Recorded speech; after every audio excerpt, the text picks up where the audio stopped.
boat driver that was assaulted by that honorable member that claimed that he's a senator. The reason why I say that claimed that he's a senator, because I discovered this morning that that man is not a senator. So this is the guy that I assaulted. Now, we have seen the video, we saw all what transpired, we saw the horrible things he said to you, we heard him call you monkey, rats, all the derogatory things he said to you. Now the question is, what happened after that video? Please. Okay, so after the video, he called some police officers. I don't know the division they were assigned to. Okay. And then they bundled me to the station. I wanted to drive the car. They said no, I should not drive. Okay. So two sat beside me, and I was in their middle. Okay. And then they drove me down to the station. Okay.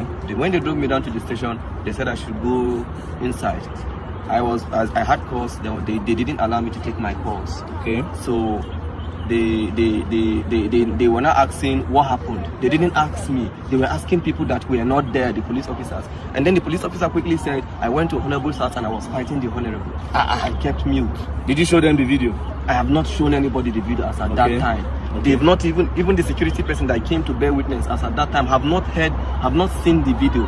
Okay. As at that time. Okay. So they now referred us to crime, that we should go to crime. So we went to crime. The man was not asking what happened. As I was explaining, initially I didn't explain. The man now said he cannot actually hear from one side. The other person has to come to actually give his own side of the story. And then the police officer said, when they said I fought him, then I said no, they should go and bring the man. Immediately his security man now called him, and they passed the phone to the IPO that was in charge of the case. And then the IPO was now talking to him on the phone and stepped out of the office where we were. And after some time he came back and said he wants to go and do investigation at the Honorable's house. Okay, the IPO left you at the station and said he wants to go. Which station was this? Maitama police station. So it happened within Maitama? It happened within Maitama. Okay, so the IPO left you at the station and went to the Honorable's house. Okay. And then after, they kept me there for over 2 hours. I was behind, I was at the counter. I was not detained though. They kept you behind the counter? They kept me behind the counter.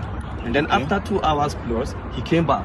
And then he was now like, why did I record the video? Why did IPO now change He was not trying to change the narrative. And I asked him, is there a part of the law that says I cannot record what somebody is doing to me? He was becoming a threat to me. And I had to take evidence so that people will know where I am. By this time, was the honorable member there? He wasn't there. He was at home? He was at home. So then I gave me a form to fill, to write my own statement as to what happened.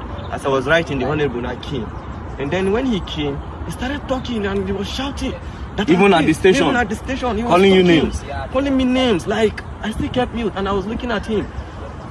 So my colleagues were talking to him. Me, I've already had my own fair share of trauma from him. I don't want to actually have any engagement or any encounter with him. I just went to one corner and I sat down.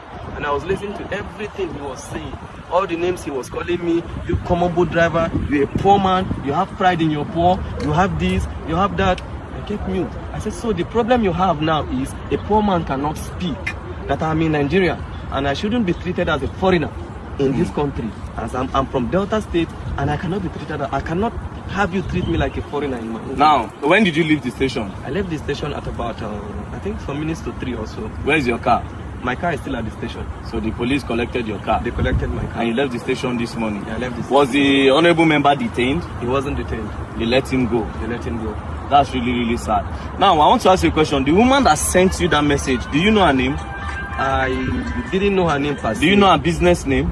I don't know her business name. It was a request. But I think I checked from my boat app. I think the last request that came in when I tried calling from the app, it was, I think, Gloria.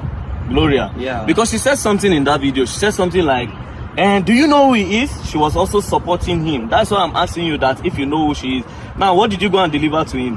What even really happened? Just give me a brief summary of what happened before that video. Okay, before the video, I actually got a request on boat.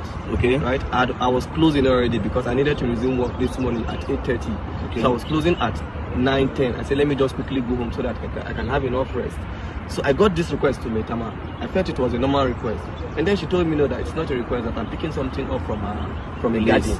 Okay. Right? From a garden. Which garden? I don't know the name of the garden. She just described the garden that after Kado roundabout, okay, you will see one orange color container, and then there's a garden beside it. Okay. So I just quickly went there, parked. The girl just came without wasting time, brought the package that it's a snail. I said, Snail? okay, snail, yeah. So she dropped it. It was the girl that brought it and dropped it on the seat. She understood that part. Okay. I was like, okay, there's no problem. I'm going. So on getting to the man's house, I called him.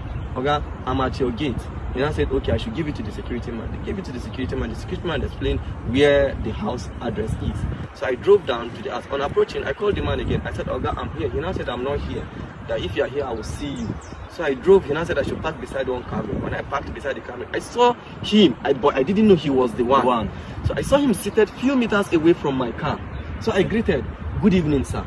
He didn't respond. Good evening, sir. He didn't respond. So I presume he is not the one that I'm supposed to deliver this thing to. Okay. And since he didn't answer, the next thing is for me to call the person that has this package. The next thing I dialed the person's number, and his phone rang. And then the next thing he was like, are you stupid? Are you mad? Are you a fool? Bring my stuff for me. So I was not happy at the way he talked to me because I was doing my professional job, right? I was not happy. So I was like, okay, this thing you're saying to me, it has not gotten to it. Normally, I'm not even supposed to bring this thing to you. You are supposed to come and pick it yourself. Yeah. That was the only thing that got him angry.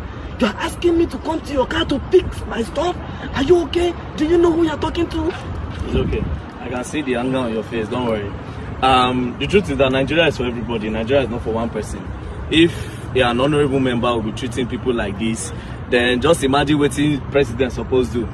Now, I need to remind you, we are all clamoring for the youth to come to power. See this one now, youth. I always say something. The youth are looking for a better... They are not trying to make this country better, a lot of them. They want to get power to do worse than these people because they have a better way of hiding this evil than these old men in power. But nevertheless, the man does not have immunity. I just discovered that he's not a senator. So actually pursue this case. And I believe that the law will take its course. We'll go to... I've heard a lot of things about Maitama police station, which I'm not going to say. But I believe in the new commissioner of police that have been moved here. Commissioner of police Disu. So this case will be reported to him directly. And I believe that the law will take its course. So don't worry. You said you're not feeling well. I'm not feeling well. He hit me on my chest severally. He was just hitting me on my chest. And I stayed mute. I was looking at him. So when he was becoming much of a threat to me, initially I did not record because I didn't go there with intention of fighting. If I went there with another motive, I would start recording from the very beginning.